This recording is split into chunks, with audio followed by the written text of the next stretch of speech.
Welcome to my secret lab.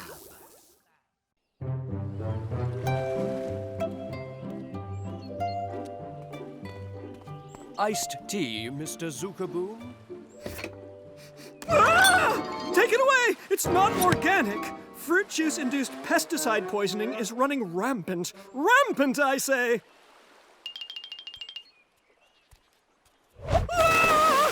I'm bathed in bacteria! Iris, my emergency loofah brush! Your appointment is here, sir. Make it quick. Your breathing sends out millions of bacteria.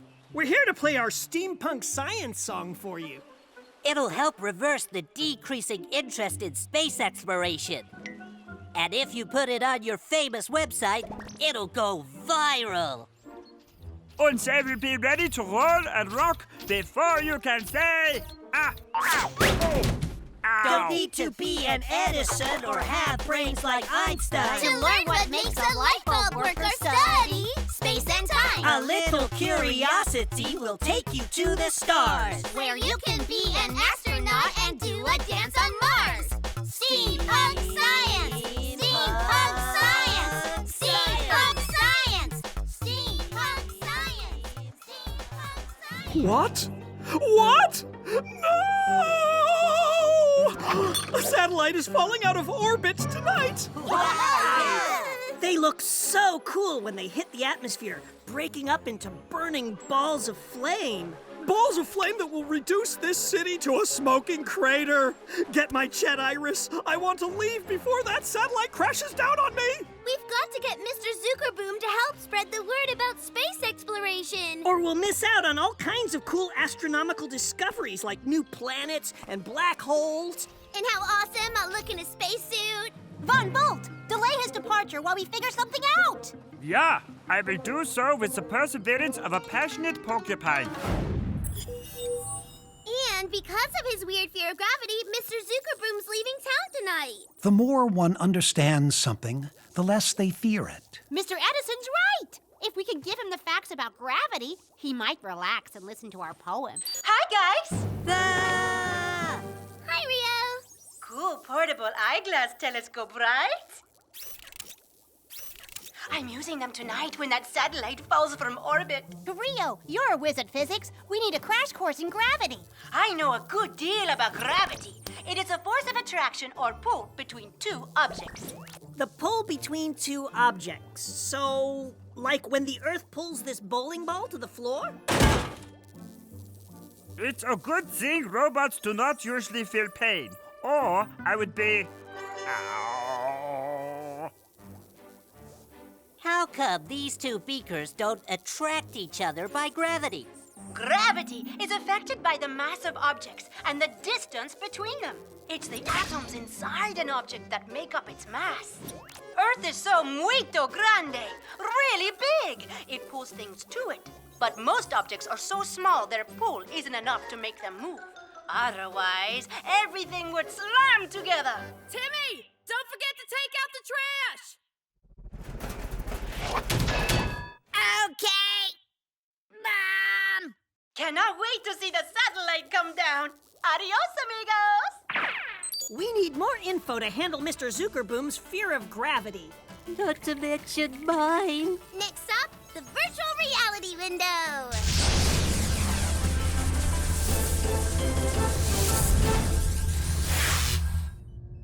This place looks really alien.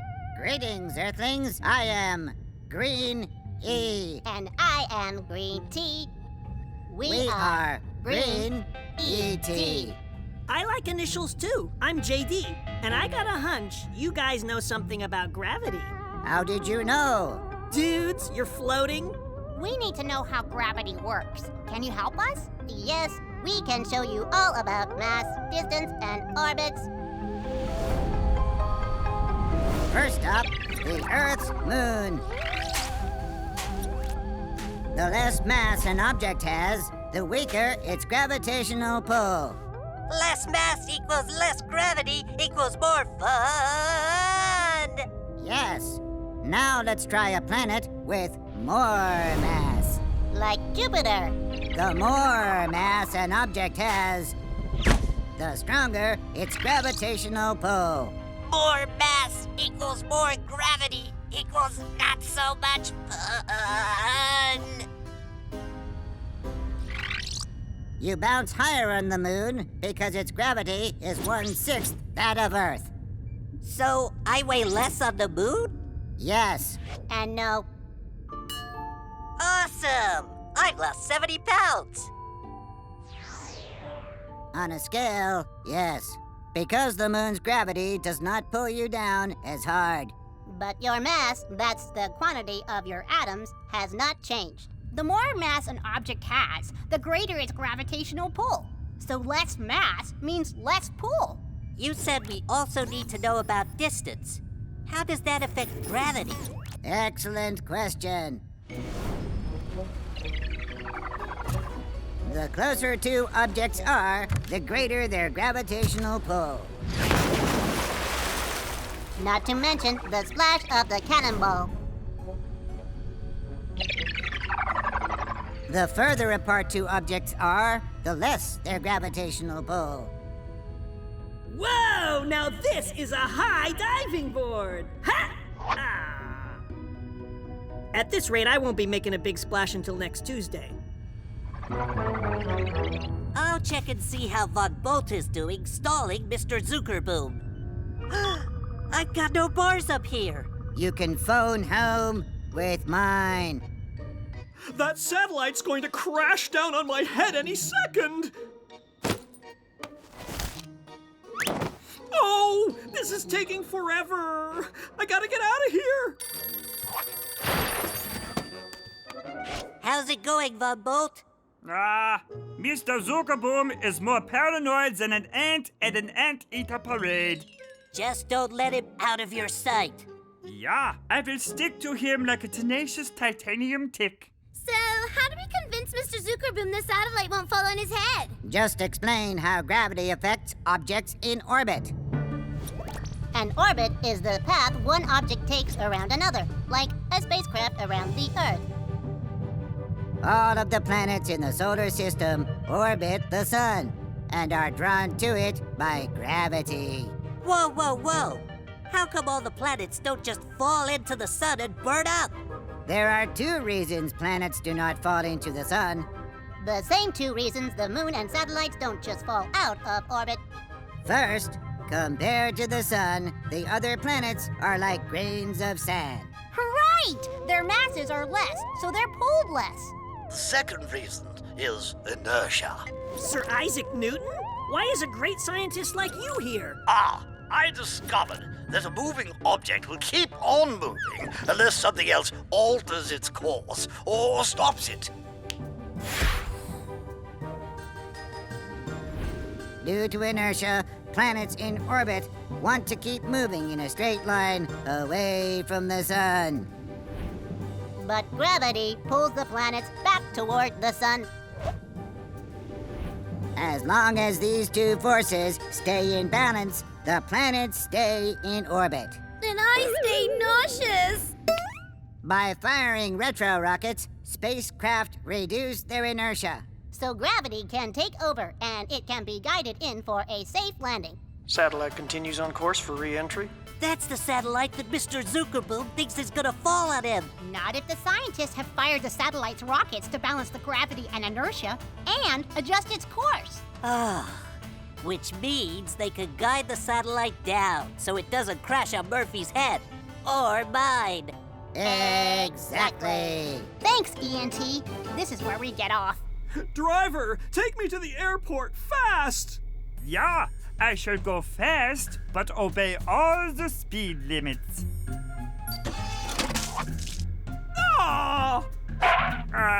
So sorry. Let me dry that out for you.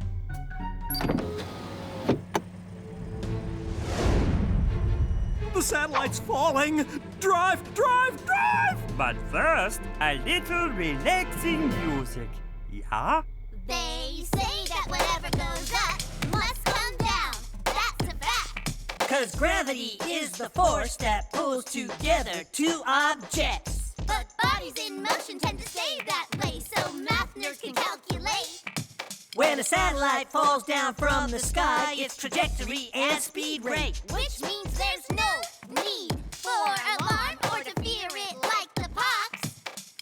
Incredible! By understanding more about gravity, I'm not scared. Send me your poem. Got it! Now it's on my personal page and will go viral in minutes. Interest in space exploration will go through the roof. What? No! An earthquake at the South Pole? There's probably a 10-mile-high ice tsunami full of rabid penguins headed this way right now. I'm out of here!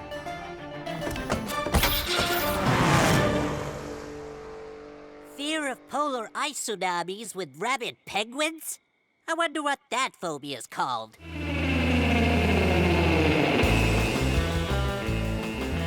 Polar sume rabbit penguin phobia. What else? Don't go away. There's another episode coming up next. Yo ho ho, ho ho, yo ho ho. The mystery of Pirate Woods, treasure chest of stolen goods. Walk the plank or the sailors all sit along. Yo ho ho, yo ho ho, yo ho ho, yo ho ho. There's science everywhere, you can feel it in the air. There's science all around, you can feel it up and down. Everywhere, you can feel it in the air. There's science all around, you can feel it up and down. Yo ho ho, ho ho, yo ho ho. The mystery of Pirate Woods, treasure chest of stolen goods. Walk the plank or the sailors all sit along. Yo ho ho, yo ho ho, yo ho ho, yo ho ho. There's science everywhere.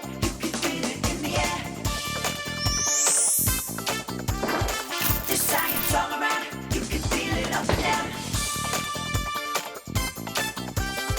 There's science everywhere, you can feel it in the air. There's science all around, you can feel it up and down. Yo ho ho, ho ho, yo ho ho.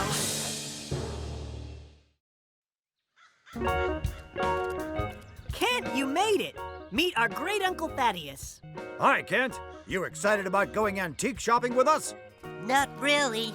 Why buy a bunch of dusty old stuff?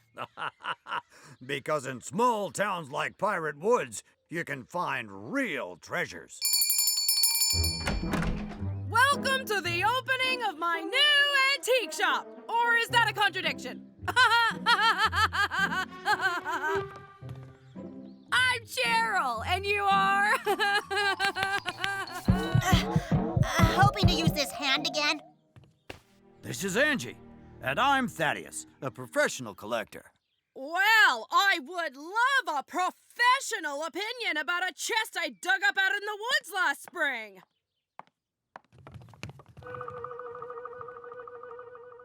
Something wrong with that silver dollar? Yeah. The sign says it's never been used, but check out the eagle's breast feathers. It's worn smooth. Uh-huh. Like maybe someone shined it up with silver polish to make it look newer than it really is. Huh, weird. And why are all these antiques so clean?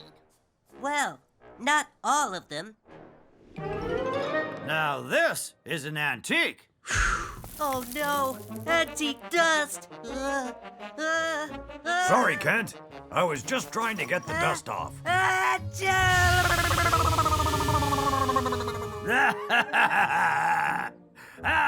Thank you, lad. I think this be the treasure chest of the infamous buccaneer Captain Greybeard. Whenever Uncle Thaddeus gets excited about a topic, he goes all in. Legend has it that 300 years ago, Greybeard the pirate buried his treasure in the nearby woods. Legend also says Greybeard himself cut down the tree to make this here chest. And it might be filled with gold doubloons. Open it up! There isn't a key, but I am holding an auction. Highest bidder gets the chest and whatever's inside. I'm surprised that such a historical find wasn't in the news. True, but I did take a selfie when I dug it up. Uncle Thaddeus, before you spend your money, let us do a little research. Cheryl, may I take a picture of the chest? Yes, if you must. Don't spend all your money until we get back. Make it fast. A chest of gold is nothing to sneeze at. Gesundheit. Thank you. I think Cheryl's new antiques shop is a phony. And I don't believe her story about digging up that chest. It's a colorful story anyway. Color? That's it. Cheryl said she dug it up last spring. But remember the selfie she showed us? The leaves behind her were yellow and orange and red. Fall colors. She lied about when she took that photo. Not so fast. There was a cold snap last spring, remember? Yeah, the frost killed Mom's tomato plants. I hate to do this to a couple of cute tomatoes like you, but, freeze! Maybe the cold snap also turned the leaves the day Cheryl took that photo.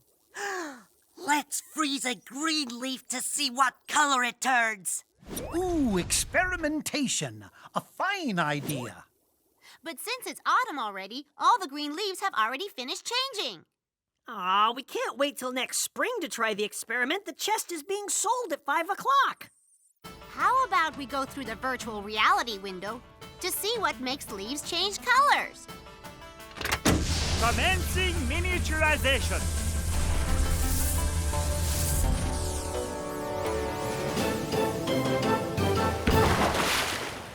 Cool! We are in the vein of a leaf. Si, senor. This green stuff around you is a chlorophyll, which uses sunlight, water, and minerals from the soil to make sugars. That's food for the plant. No, duh! That's photosynthesis. Every green plant, from a blade of grass to a redwood tree, does it. Von Bull, now show us what happens if there's a cold snap. Cold snap coming right up. Guess that shoots down my idea. 1 day of cold does not change leaf colors. Von Bolt, move ahead to fall. In fall, the tree stops making chlorophyll to save its energy. And the colors left behind are always in the leaf. Carotenoids, the same compounds that make squashes yellow and carrots orange. Where are we going? Down. Who are you, anyway? I, Marcello Malpighi, discovered plant transpiration in 1679, and today I am your guide to plant transportation. You said we were going down. Down where? Winter is coming, so water and sugars, called sap, flow out of the leaves and down the tree trunk to be stored. Hold on!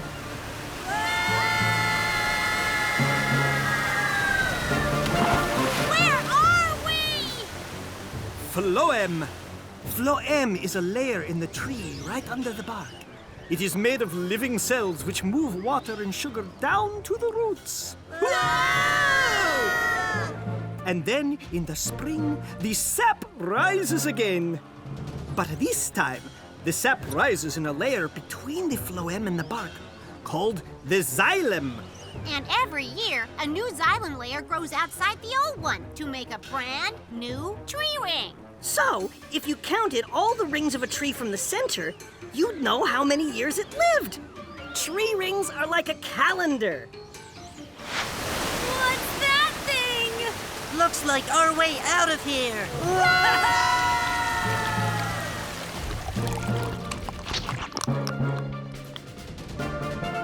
That's a tap for harvesting the sap from this maple tree. It's got so much sugar, they can refine it into maple syrup. Guys, this is a sticky situation. The boat, we're out of here.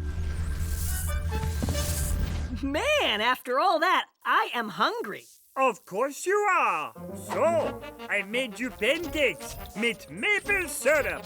I love maple syrup. Does that make me sappy? Oh, Kent. It's almost 5 o'clock. We still need to find out if Cheryl's story rings true. That's it! Rings! Since tree rings record the climate a tree grew in, a tree from that forest would have the same tree rings, right? Sure, if they were both cut down in the 18th century. But if the chest is a fake, made from a newly cut tree, its rings will match any other tree cut down recently. And guess what? I read about a huge tree in the state park that just fell over in a storm. What are we waiting for? The park planned to cut a cross-section anyway, so go right ahead. Thank you, Herr Forest Ranger. And now, step back. There will be very much sawdust.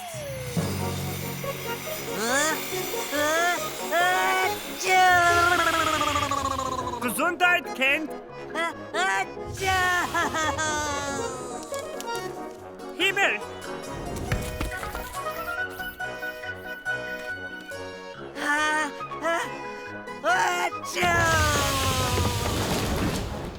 Are you okay, Von Bolt? As fresh as a slice of Spritzkotchen. Do you see what I see?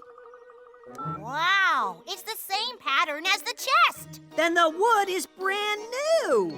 And we've got 10 minutes to stop Uncle Thaddeus before he spends his money on a fake treasure chest.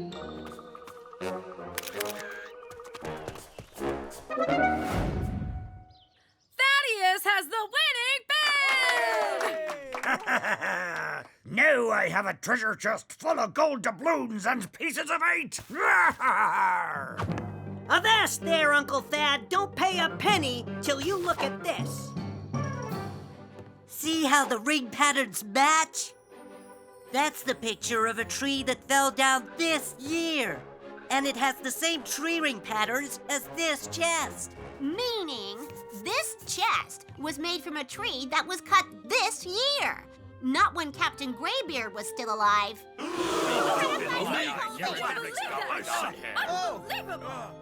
You said you dug it up last spring. Yes, I have a picture as proof. That's a fake too. Those are fall leaves, not spring leaves. We think you posed for that last week. This spring, someone cut down an old growth tree in our park, and that is illegal. We think Cheryl's the real pirate here, stealing wood from protected trees. You wood stealers! You're a bad lady. I can see it's time I make like an antique and make myself scarce.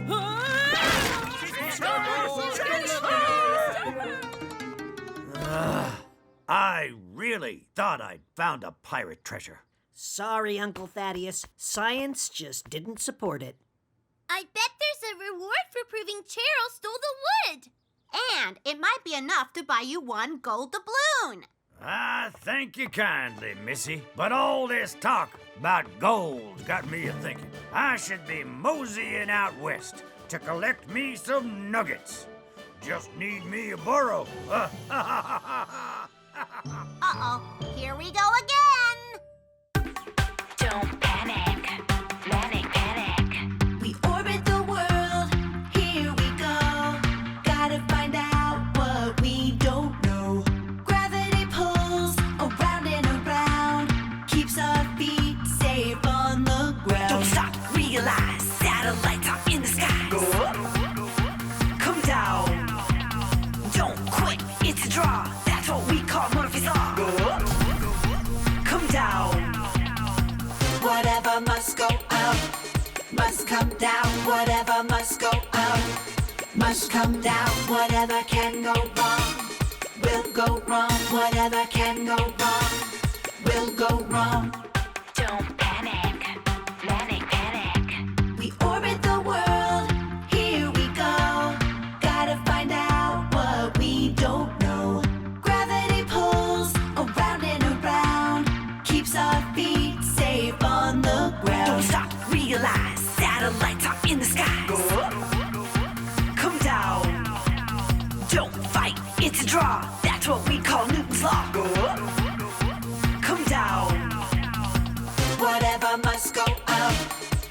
come down, whatever must go up. Must come down, whatever can go wrong.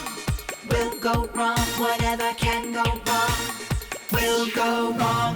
For more fun videos, subscribe to Kartoon Channel.